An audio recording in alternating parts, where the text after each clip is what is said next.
welcome to... Oh, I just sounded a bit Jamaican. No, I was trying to do Irish. Welcome to Two Girls, One Pod. Fill your boots with Yvie Jones in your ears. Boots, ears. I'm covering from the head to the toe. I don't know why I do accents, but I have diagnosed myself with SAD. I've named it. I've come up with it myself in my own medical profession. SAD stands for sympathetic accent disorder. You know that when you're around people who have an accent and you just start speaking like them, a lot of people do it and you don't know you're doing it.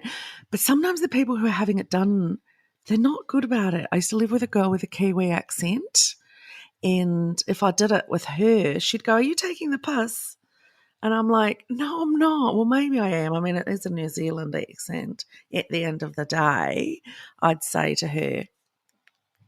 But you know what? The only time I've ever thought about doing comedy stand-up, well, not the only time. I mean, I think about it all the time and people tell me that I should all the time. But I would do this as a stand-up.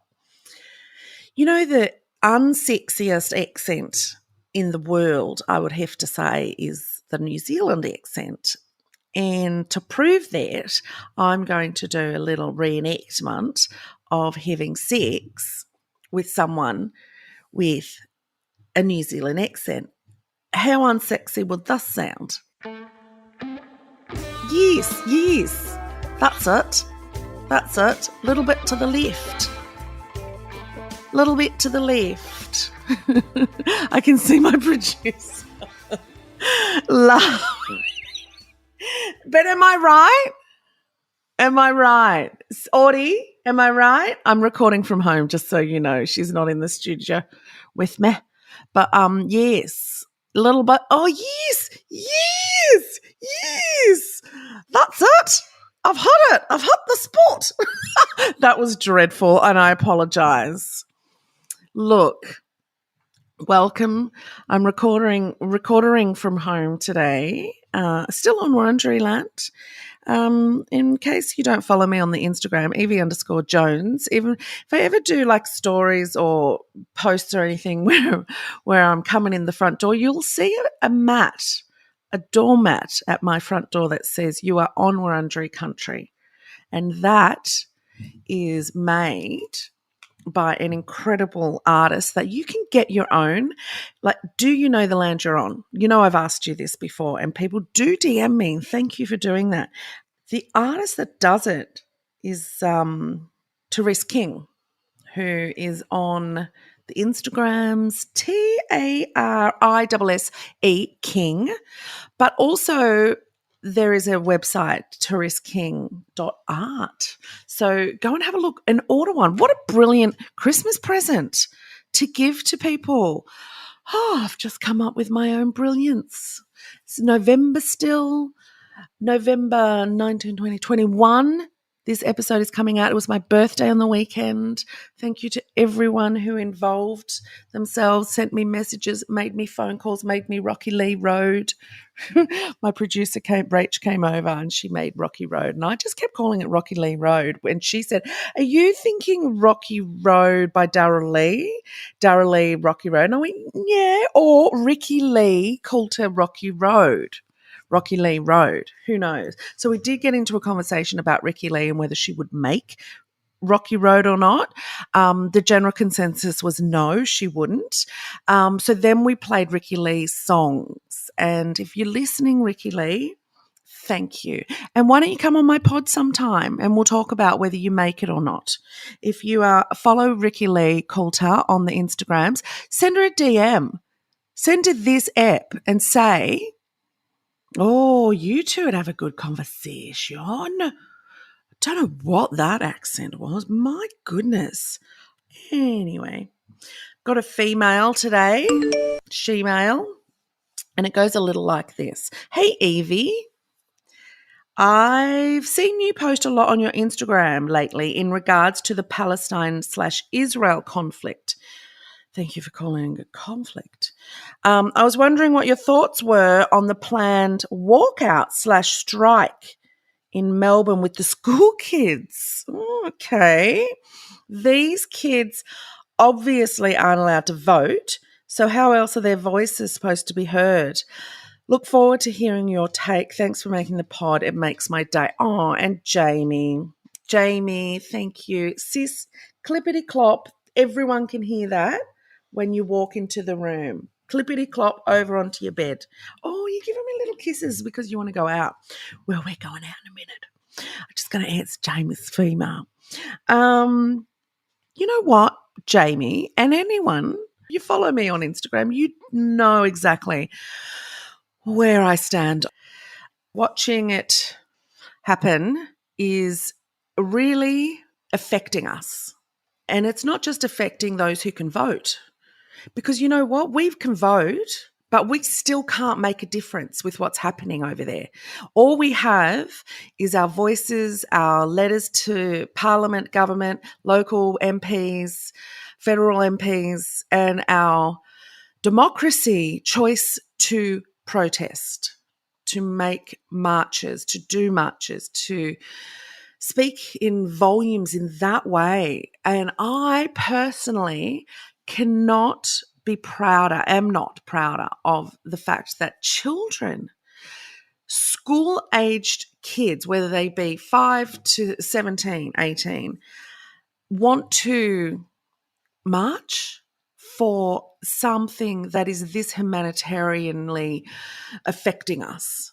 And it is not the first time. You know, the shadow minister of my state, which is Victoria, which is where the march, I think, is taking place. There may be more around the country.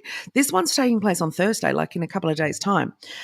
The shadow minister and the deputy shadow minister both said that, no, don't do it. Like, you should be at school and blah, blah, blah, blah. And that's just a liberal think tank, really, as far as I'm concerned. Like, these are just the kind of words that come out of their mouths because they love to control.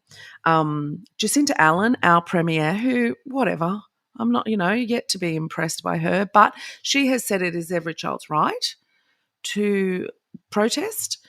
She's come out in defence and she said it's a fundamental principle of our democracy that must not and should not change. Look, and I couldn't agree with you more, Premier. While opposition leaders, the Liberals, warned against similar marches, of course, because we march against you, don't we? Anyway, students are going to march 1:30 on Thursday. I remember back in the early noughties when there was America invaded Iraq because of 9/11, and we marched then.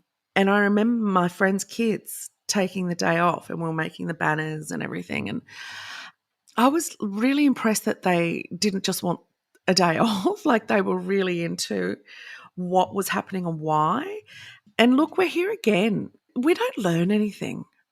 We just never seem to learn anything. So I'll leave you with this, Jamie. The kids are all right. The kids give me hope.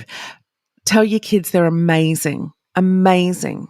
And apologise to these kids that they have to worry about this. Last Friday, they did a climate protest.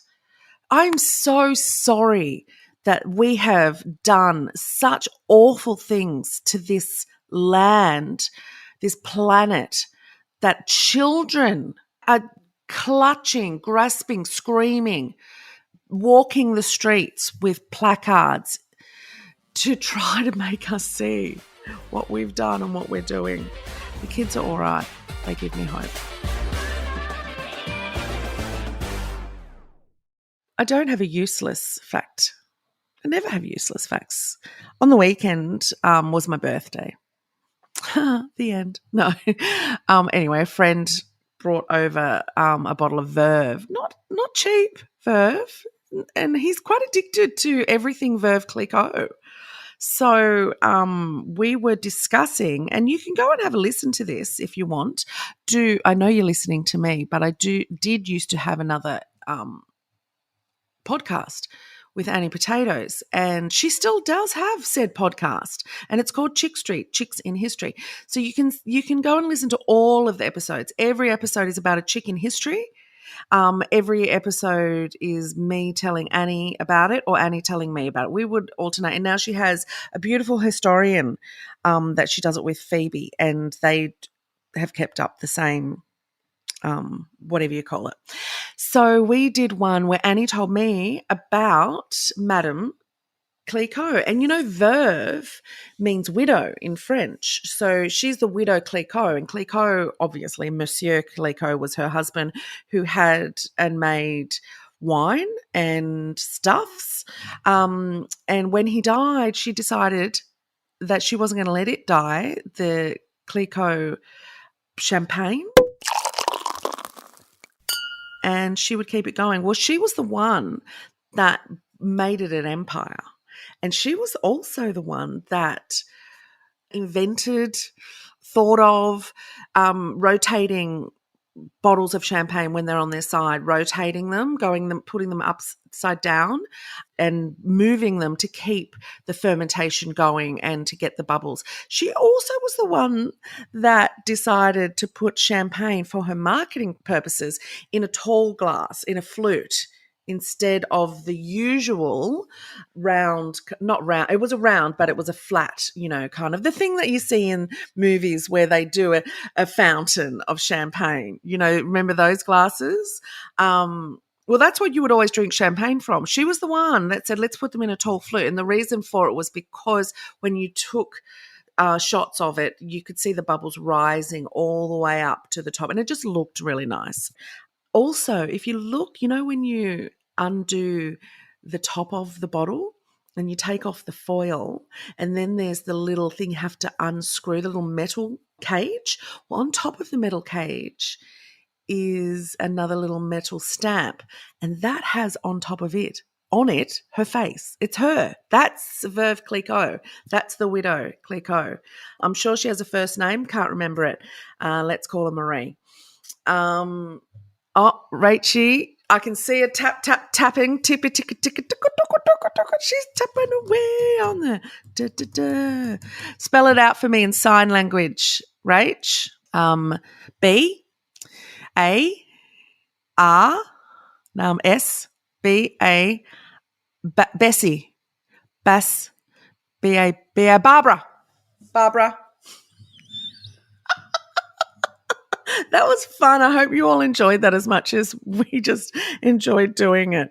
So Barbara Clicquot, the Veuve Clicquot, there you go. There's a little interesting fact for you. The next time you buy a bottle, you know that you're supporting a woman. A woman. Is she dead? She dead. What year did she die? 18. 1866. She died in 1866. Très bon. No. Oh, mon Dieu. Oh, sacré nom de Dieu. Oh, caca. Bye. Get taking the dogs out. I love you all. I will be in your ear holes on Thursday. Guess who I've got on this Thursday? This week, I'm chatting with Shayna Blaze. It is such a good episode. It is really interesting. It's interesting. She's a beautiful, beautiful human. I adore her. I adore a lot of people. And you know what? You're one of them. So, bye.